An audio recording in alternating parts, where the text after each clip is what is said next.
When I first started instructing the students in my classroom directly in Worldview, seeing practically the outworkings of this instruction was one of the most exciting things for me. I first taught Foundation Comparative Worldview curriculum as an after-school class to 3rd, 4th, and 5th graders. And the 4th grade teachers kept coming down to my room saying, how are you getting kids to think this way? Because the students who had gone through this instruction were suddenly starting to really take a hold of their education. One example that I love to share is one of the 4th grade teachers told me that in her classroom they were reading a novel that took place during the Holocaust, and they were talking about Hitler's final solution and his hatred for the Jewish people. And 2 of the boys that had taken Foundation raised their hands and said, you know, it might not be so much that he specifically hated Jewish people, but if he views humans simply as their physical bodies and he thinks that they evolved naturally, he might think that it's his job to help along evolution. And she was shocked that they were thinking so deeply about what a historical figure's motivations might have been. Another really exciting thing for me has been to see how this type of instruction impacts students as they grow older. Several years ago, one of my former students' moms contacted me and told me that her daughter was having some questions in her faith and asked if I would be praying for her. And I said, of course I'll be praying for her, but can I also get together with her?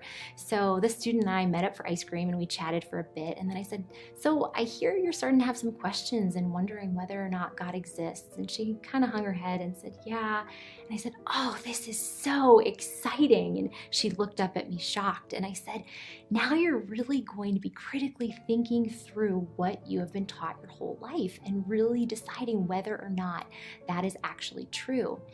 Now, she had gone through Foundation, so I said, you know, if you decide that the Christian worldview isn't true, you don't just have no worldview, you're going to adopt a different worldview. I said, so what are some of the big questions that every worldview has to answer? And so she started going through and listing some of the questions we had covered. And I said, can you remember any of the answers that different worldviews provide to these questions?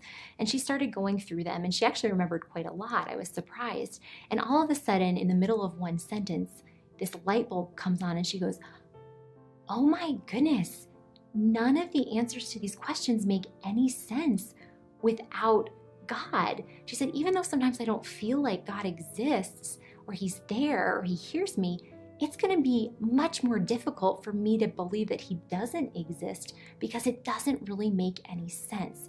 So it was so exciting to see that just by asking a few simple questions, she had the tools that she needed to really critically think through the doubts that she was going through.